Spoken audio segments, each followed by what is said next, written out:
Well, yeah, it's about improving things and making it better, right? I mean, Yes. comfortable can become uncomfortable after a period of time if you don't refresh things and change things and keep things looking new. When when the first health crisis happened at the beginning of this year, sorry, I said last year, this year,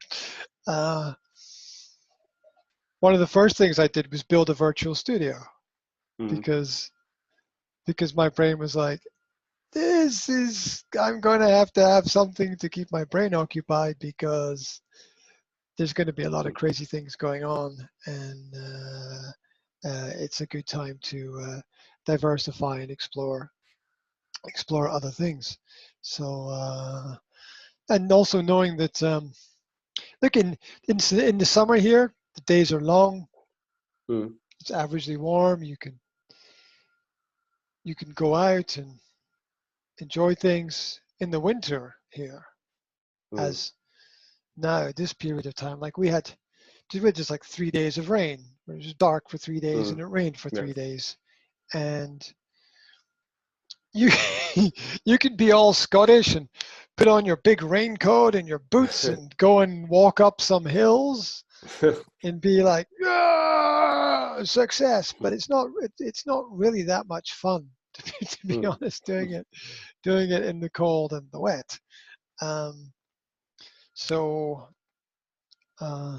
knowing that, and searching for sort of other alternatives that you can do, I was like, okay, well, if I'm going to spend time inside, I might as well make it comfortable and enjoyable, and have some things that I can spend time on and that I can do and that I enjoy. And just been reading recently. I've been doing a lot of reading recently, especially with my children. Just reading things to my children. Yeah, whatever you know. What? Yeah. Okay. There's a pile of books there. Whatever the kids are interested in. Poems, short stories. There's classic books by the classic children's stories. And these are great. These are set pre-World War II, so about 1940. Yeah, and they're fantastic. It's just fantastic to read about the people and the characters and the time and lack of technology, and it's all about people. It's good. It's good. So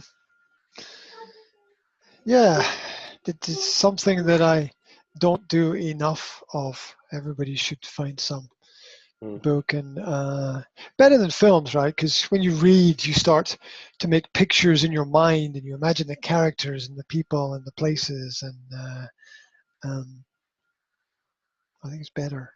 I think it's better for everybody to do things like that. The films are good and they have their place, but the film does everything for you. Like a good film will make you think a little bit, but there are not that many films that actually push people to think a lot. It's like everything is prepared for you, and you just consume it, and you don't have to think very much. So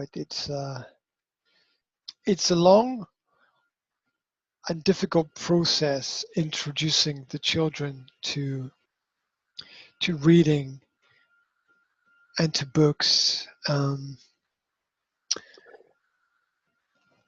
There's no easy way to do it. It's just about volume. It's just about introducing them to more and more and more and more and more, so they become familiar and accustomed to it, and then they learn to recognize the letters and then the words and the sounds, and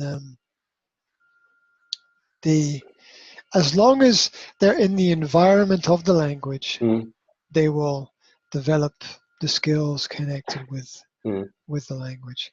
So it's interesting when I think about languages and learning and development and how the future will go. everything is changing.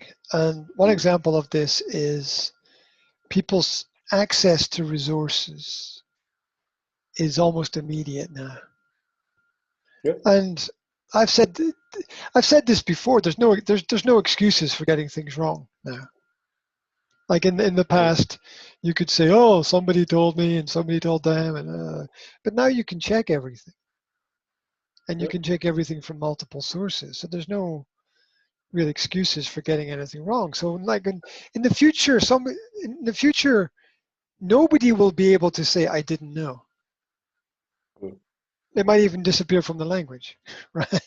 Like people won't be able to say, "I didn't know," because all the information was there. When somebody says, "Well, you know, I wanted to be a car mechanic or an animal doctor or I don't know, whatever, surfer or whatever, but I didn't have the opportunity." It's like, well, no, that's not true, because all you go on the internet, how to be a opera singer, right? And you can see the stages and the steps, and you can find a teacher or a tutor, and you can follow that now. There's no reason. There's no reason for something not to work. There's no reason for something not to happen. Well, we don't have anyone in the company who is an expert, or well, go and get someone. There's a million people, right? Everybody's looking for someone. Everyone's looking for something. Go out and search and see what you can find. There's no reason. I mean, we've got other challenges. We've got other challenges. Excuse me. It sounds like one of my kids is dying through here. I was gonna check this. Are you okay? You okay? Yeah.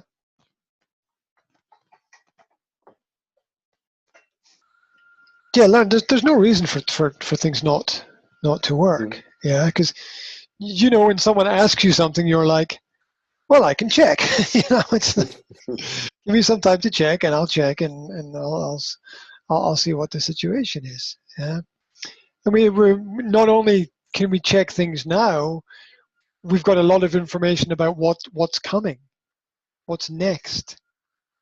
So when someone says, "Oh, I didn't know that was coming," well, that's not a reason anymore. It's not a reason anymore. You can check. I didn't know there was going to be a storm. Well, you could get some application on your phone that tells you it's probably about 80% accurate. It's probably accurate enough if there's going to be some big storm or something. So there's absolutely no reason. Oh, I can't find any T-shirt that I want. Go on the internet and you can find a billion designs that you can order. And if you don't like it, you just put it back in the box and send it back to them. And yes, it's a bit of a hassle to do it, but at least you can do it. So there. Christmas shopping has never been easier. Right? We're in a global pandemic of biblical proportions. But Christmas shopping has never been easier. Right? What to buy for 7-year-old girls? Type it into your keyboard and tells you what to buy. Tells you what to buy, where to buy it. Click, click, click, click, click, and it gets delivered to your door. Right? I mean, of course, it's better to do your own thinking about all of these things, but really, it's like everything is on a plate, given to people, which creates a different set of problems, because there's always problems. It's nice to have everything there, but everything creates, when things get easier, that's a challenge, right? Because You know what life is like for men between the age of 40 and 50 who have children who have half grown up, they're living with their partner, they've got a job that they might be comfortable in. You know, life tends to slow down for them a little bit. And they're like, well, I can take things a little bit easier now, and I can have a couple more beers at the weekend, and I can, and they let it go, right? And they take their foot off the gas, and they sort of slow down, and you see all these people out there, and then there's nothing wrong with that. I mean, that's happiness for a lot of people. So, you know, let them be happy for sure. But danger of getting comfortable is this belief that everything is free. And it's a personal frustration I have when somebody says to me, but it's free. My brain is always like, nothing is free. Everything is time and energy and effort, and maybe somebody wants to do something to help people, and that's great. That's great. But when somebody says, oh, you know, going to the doctor is free, or your education is free, or these services are free, it's like no, somebody's paying for it somewhere. It's probably not direct, it's just indirect, but there's always somebody paying for it somewhere. So there's like, oh, education in Britain is free. It's not free. The teachers don't work for free. The teachers get paid. And they get paid by the government, and the government takes the money from the people. It's absolutely not free. Oh, it's crazy. So, yeah, the challenge. There's challenges for parents and children in the future, introducing them to the technology and the old and the new together, right? The old and the new together. My son loves reading books. He loves technology as well. It's an interesting balance. At 10 o'clock in the evening, I will tell my son, if he is using a piece of technology, I will say, technology time that's it. I don't want you using anything. And he will open a book and he will read a book. And that's a nice thing. I think that's a nice thing. So, yeah, keep reading. Keep reading. And for some reason, a lot of the best books are the older ones. Sort of classical stories, which are always deeper. You know, the classical children's stories, the Alice in Wonderland, or Wizard of Oz was originally a classical children's story book. The Famous Five book. For some reason, the older books seem to be better.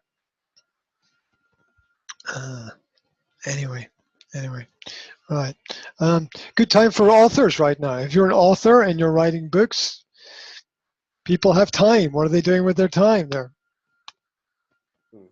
reading, right? So a lot of books getting sold right now. A lot of books also getting downloaded as well in that format. There's things we didn't have before. I mean, you can be out on your bicycle, and you can be. You probably shouldn't be listening to something if you're on a bicycle. You should probably be focusing on the road or wherever you are. But it's just something people can do because they have the technology.